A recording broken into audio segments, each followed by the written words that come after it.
عشق سرکار کی ایک شمع جلا لو دل میں، بعد مرنے کے لحد میں بھی اجالا نہیں۔ اور یاد رکھنا، میں اپنے جوانوں سے یہ بات کہنا چاہتا ہوں، جس کی زندگی میں ماں باپ کی دعا نہیں ہے اس کی زندگی کبھی پربہار نہیں ہو سکتی، اس کی زندگی خوشیوں سے مالا مال نہیں ہو سکتی۔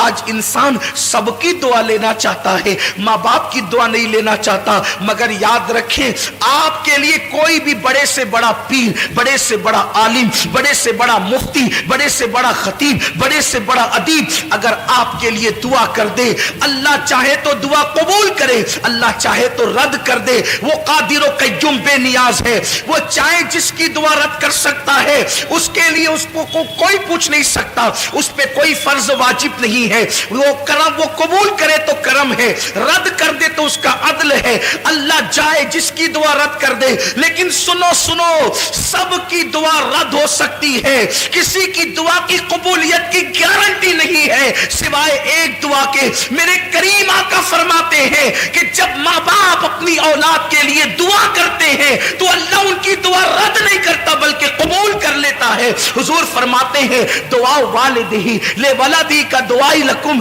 تمہارے باپ کی دعا تمہارے حق میں ایسی ہے جیسے نبی کی دعا امتی کے لیے ہوا کرتی ہے۔ جب کوئی ماں اپنی اولاد کے لیے دعا کرتی ہے تو اللہ کا عرش جنبش کرنے لگتا ہے۔ اللہ فرماتا ہے اے عرش رک جا، عرش کہتا ہے کیسے رکوں؟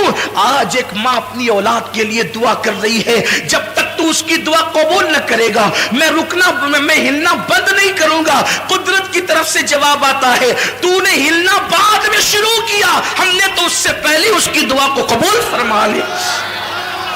آج ہم یہ سمجھتے ہیں ہم 5 وقت کے نمازی ہے، نیک ہو گئے بہت، ماں نماز نہیں پڑھتی اس کی دعا میں کیا اثر ہو گیا؟ ماں اگر نماز نہیں پڑھتی تو بھی اس کی دعا کی قبولیت ہے، کیونکہ ماں کا مرتبہ نمازی ہونے کی وجہ سے نہیں ہے، ماں کا مرتبہ نیک ہونے کی وجہ سے نہیں ہے، بلکہ ماں کا مرتبہ ماں ہونے کی وجہ سے ہے۔ ایک صحابیہ بارگاہ رسالت میں آ کے کہتی آقا میری ماں شراب پیتی ہے۔ صحابیہ کہہ رہی میری ماں شراب پیتی ہے، کیا میں اپنی ماں کی خدمت کروں؟ حضور فرماتے ہیں ہاں خدمت کر۔ عرض کی حضور وہ شراب پینے کے لیے میخانے میں جاتی ہے، حضور فرماتے ہیں محبت سے سمجھا، اور اگر نہ مانے جب وہ شراب پی کے بے ہوش ہو جائے تو ادب سے اس کو اٹھا کر لا اور اس کے بستر پہ لٹا دے۔ یہ اسلام کی تعلیم ہے، لیکن آج ماں باپ کے ساتھ اس نے سلوک نہیں ہے۔ ماں باپ کو گھر کا کچرا سمجھا جاتا ہے، ماں باپ کو ذلیل اور رسوا کیا جاتا ہے۔ یاد رکھنا ہمیشہ جوان نہیں رہو گے، جس دن تمہاری جوانی ڈھلے گی تم بھی باپ بنو گے، خواتین بھی ماں بنے گی۔ تم نے اپنی اولاد کے ساتھ جیسا سلوک کیا تمہاری اولاد اس سے بدتر تمہارے ساتھ سلوک کرے گی۔ تم اپنے ماں باپ کے ساتھ جیسا سلوک کرو گے اگر ان کو ستایا اس سے زیادہ تم ستائے جاؤ گے، اور تم نے ان کی خدمت کی تو اس سے زیادہ تمہاری اولاد تمہاری خدمت کرے گی۔ یہ بڑے عظیم لوگ ہیں۔ ماں باپ کا جھری پڑا ہوا چہرہ دیکھنا وہ ثواب کا درجہ ہے کہ کسی خوبصورت کو دیکھنے پر بھی وہ ثواب نہیں ملتا جو ماں باپ کے جھری پڑے ہوئے چہرے کو دیکھ کے ثواب ملتا ہے۔ اور یہ بات ہمیشہ یاد رکھنا، جس دن یہ چہرے قبروں میں چلے جائیں گے نا، پھر ان چہروں کو ترسو گے تو یہ چہرے کبھی خواب میں بھی نظر نہیں آئیں گے۔ یہ چہرے ہر عبادت کی قضا ہے۔ میں اپنے اہل علم دوستوں سے توجہ چاہتا ہوں، غلطی کروں تو میری اصلاح کریں۔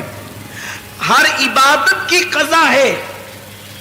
عشاء نہیں پڑھی، کبھی احساس ہو گیا کہ میں نے فروری کی 2019 کی 9 تاریخ کی عشاء نہیں پڑھی تھی، زندگی میں جس دن احساس ہو جائے اس دن پڑھو، اس کی قضا ہے۔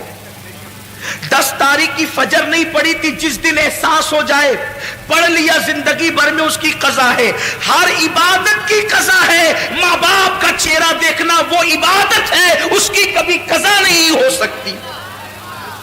اس کی کبھی قضا نہیں ہو سکتی. اور زندگی میں جس دن ماں باپ نہیں ہوں گے اس دن آپ کو اپنے ماں باپ یاد آئیں گے. ارے میں کیا اور آپ کیا, اپنی کیا اوقات اور اپنی کیا حیثیت ہے. اللہ کے رسول صلی اللہ علیہ وسلم کو خود زندگی میں کئی مرتبہ اپنے ماں باپ یاد آئے. اگر ہر موقع کا ذکر کروں تو ایک طویل وقت چاہیے, لیکن تو میں عرض کر رہا تھا کہ کئی بار حضور کو والدین یاد آئے, لیکن ایک مقام پر حضور ایک موقع صرف عرض کر رہا ہوں, ایک موقع صرف عرض کر رہا ہوں کہ حضور علیہ الصلوۃ والتسلیم کو جب ماں باپ کی یاد آتی تھی تو حضور کی آنکھوں میں آنسو آ جاتے. حضور کو ظاہر سی بات ہے, جو رحمت للعالمین ہو, جو سب سے پیار کرتے ہوں, وہ اپنے ماں باپ سے کتنا پیار کرتے ہوں. اور حضور کے ماں باپ جیسے ماں باپ ہونے کی حیثیت سے کسی کے نہیں ہے. اگر بات حضور کے والدین کی آئی ہے تو مجھے حضور کی امی جان کی یاد آ گئی. حضور کی امی جان سیدہ آمنہ جب لوگ دور جہالت میں جیتے تھے تو اس وقت حضور کی امی کے پاس اتنا علم تھا کہ حضور کی امی شاعری کرتی تھی. شاعرہ تھی حضور کی امی جان, ان کی شاعری کتابوں کے اندر موجود ہے. بہت بڑی دانشور تھی حضور کی امی جان سیدہ آمنہ خاتون سلام اللہ علیہا. بلکہ حضور کی امی کی یاد آئی ہے تو میں دو باتیں عرض کرنا چاہتا ہوں. ایک بات کہنا چاہتا تھا لیکن ایک بات اور یاد آئی. حضور علیہ السلام کی عمر جب 6 سال کی ہوئی تو اس وقت حضور کی امی کا وصال ہو گیا, حضور کی والدہ کا وصال ہو گیا. وصال کا سبب یہ چیز بنی کہ حضور کی عمر 6 سال کی تھی. حضور کی امی جان نے کہا میرے شہزادے محمد, تم نے اپنے والد کی زیارت نہیں کی ہے, ایک کام کرو کہ تمہارے والد کی قبر یثرب میں ہے, یعنی موجودہ مدینہ منورہ. اس وقت وہ مدینہ نہیں بنا تھا, یثرب اس کہلاتا. یثرب میں ہے تمہارے ابا کی قبر. چلو تم نے باپ کا چہرہ تو نہیں دیکھا, تم کو والد کے مزار کی زیارت کرا کر کے لاتی ہوں. حضور علیہ السلام 6 سال کی عمر میں پہلا سفر کرتے ہیں. حضور کا یہ پہلا سفر ہے 6 سال کی عمر میں, اور 6 سال کی عمر میں پہلا سفر حج کے لیے نہیں ہے, تجارت کے لیے نہیں ہے, نماز کے لیے نہیں ہے, بلکہ مزار کی زیارت کے لیے.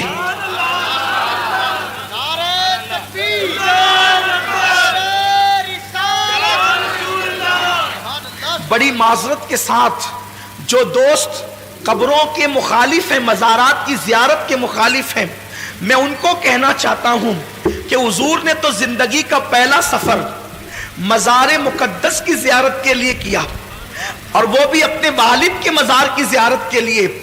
6 سال کی عمر میں حضور اپنی امی سے کہتے ہیں امی ٹھیک ہے. دراصل بات یہ تھی کہ حضور اپنی ماں کے پیٹ میں تھے اور صرف 2 مہینے یا 3 مہینے یا 4 مہینے کے اندر عمل کی شکل میں تھے. حضور کے والد کا وصال ہو گیا. وہ تجارت کے لیے گئے تھے, ملک شام سے واپس لوٹ رہے تھے جسے ہم مدینہ منورہ کہتے ہیں. اب جب وہاں پہنچے تو ان کی ننیال میں رکے, بیمار ہوئے اور وہیں پر آپ کا وصال ہو گیا. تو حضور کی امی نے کہا تھا بیٹا چلو میں تمہیں اب تمہارے والد کی مزار کی زیارت کرا دوں. جناب عبد المطلب سے اجازت لی, اور اجازت لے کر کے 3 نفری قافلہ حضرت سیدہ آمنہ اور ان کی کنیز ام ایمن اور حضور علیہ السلام, یہ تینوں چل پڑے مدینہ شریف کی طرف. اب میں اس کو یثرب نہیں کہوں گا کیونکہ ہمارے یہاں یثرب کہنا بے ادبی ہے, لیکن اب آپ سمجھ لیں کہ وہ یثرب پرانا نام ہے اور ابھی وہ مدینہ نہیں بنا تھا, لیکن پھر بھی میں مدینہ منورہ کہوں گا. تو سرکار چلے. 1 مہینے تک حضور نے اپنی امی کے ساتھ وہاں قیام کیا بچپنے میں 6 سال کی عمر میں, اور قبر والد کی قبر پہ جاتے امی کے ساتھ. جب رخصتی کا وقت آیا کہ اب جانا ہے مکہ المکرمہ, تو حضور کی امی کبھی اپنے شوہر کی قبر کو دیکھتی ہے اور کبھی حضور کے چہرے کو دیکھتی ہے, اور شوہر کا صدمہ. حضور کی امی جان کی عمر ابھی 18-19 سال ہی تھی کہ وہ بیوہ ہو گئی. 18-19 سال کی عمر میں بیوگی آخر کیا چیز ہوتی ہے؟ سوچیں نا ذرا. اگر کوئی عورت 19 سال کی عمر میں یتیم ہو جائے تو اس کو اتنا صدمہ نہیں ہوتا,